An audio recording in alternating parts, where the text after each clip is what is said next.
Bismillahirrahmanirrahim. Alhamdulillahilladzi arsala rasulahu syahidan wa mubasysyiran wa nadhira wa da'iyan ila Allah biiznihi wa sirajan munira. Allahumma shalli wa sallim ala sayyidina Muhammad wa ala alihi wa sahbihi alladzina nalul khaira, amma ba'd. Sahabat hikmah rahimani rahimakumullah, dimanapun Anda berada. Berkata Ibnu Athaillah Iskandari dalam hikmahnya yang ke-61 yang berbunyi, man lam yuqbil 'ala Allahi bimulatafatil ihsan, barang siapa yang tidak suka menghadap kepada Allah Subhanahu wa taala, tidak suka taat kepada Allah Subhanahu wa taala, enggan untuk berzikir kepada Allah Subhanahu wa taala, tidak mau segera bertobat dari segala dosa-dosa yang dia perbuat, sedangkan Allah Subhanahu wa taala senantiasa berlemah lembut kepadanya, senantiasa memberikan nikmat kepadanya, namun dia enggak untuk kembali kepada Allah Subhanahu wa taala dan taat kepadanya, maka kuyida ilaihi atau siqa ilaihi, maka dia akan diseret atau digiring kepada Allah Subhanahu wa taala bisalasilil imtihan, dengan rantai-rantai ujian, dengan berbagai cobaan yang bertubi-tubi. Para sahabat hikmah rahimani rahimakumullah, dalam hikmah kali ini Ibnu Athaillah ingin menyampaikan bahwa ada dua perkara, ada dua hal yang dapat menjadikan seorang hamba itu bisa kembali kepada Allah Subhanahu wa taala. Ada dua hal yang dapat menjadikan seorang hamba bisa taat dan kembali kepada Allah Subhanahu wa taala. Yang pertama adalah dengan datangnya nikmat dari Allah Subhanahu wa taala kepada hamba tersebut, dan hamba ini pun bersyukur dan taat kepada Allah Subhanahu wa taala. Hamba ini menghadap kepada Allah Subhanahu wa taala dengan segenap kebaikan yang diberikan Allah kepadanya.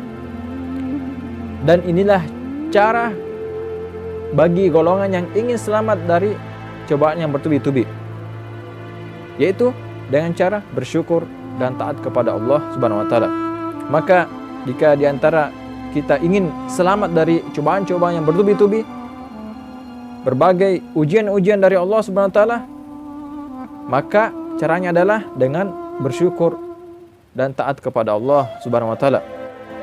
Jikalau kita tidak mau bersyukur kepada Allah Subhanahu wa taala atas karunia yang diberikan Allah kepada kita semua, dan taat kepada Allah Subhanahu wa taala, maka ada cara lain yang Allah gunakan untuk memperingatkan kita semua untuk kembali kepada jalan Allah Subhanahu wa taala, yaitu dengan cara yang kedua, dengan datangnya bermacam-macam musibah atau bencana kepada diri kita atau dalam harta kita atau keluarga kita, agar kita sadar dan kembali kepada Allah Subhanahu wa taala, kembali kepada jalannya.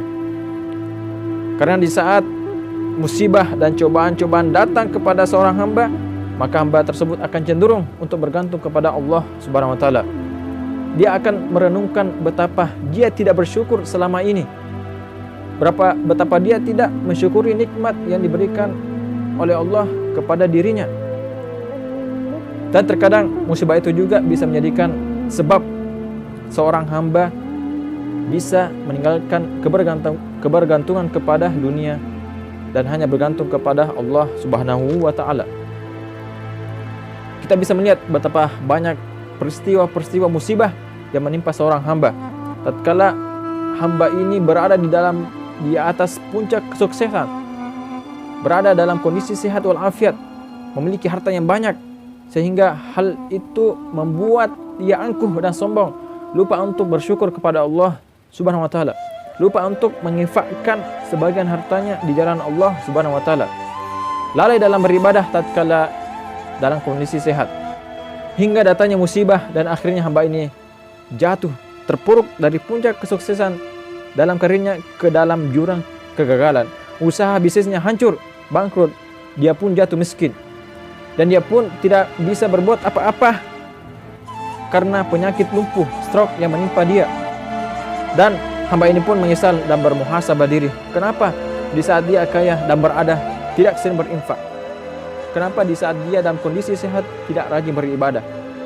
Maka jika Anda atau kita semua yang hari-harinya sering dipenuhi dengan kegundahan, kegalauan, dipenuhi dengan kesulitan yang terus menghiasi bermunculan di setiap harinya, maka waspadalah.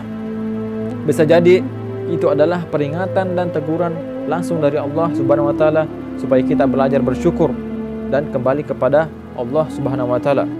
Janganlah kita menunggu datangnya cobaan-cobaan dari Allah Subhanahu wa taala agar kita mau belajar bersyukur atas karunia yang diberikan kepada diri kita, keluarga kita, agar kita mau kembali ke jalan Allah Subhanahu wa taala.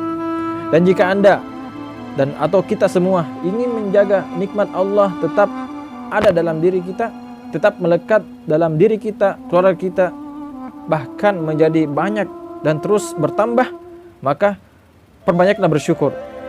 Senantiasalah taat kepada Allah Subhanahu wa taala dan menjauhi segala larang-larangannya. Aqulu qouli hadza astaghfirullah li wa lakum. Assalamualaikum warahmatullahi wabarakatuh.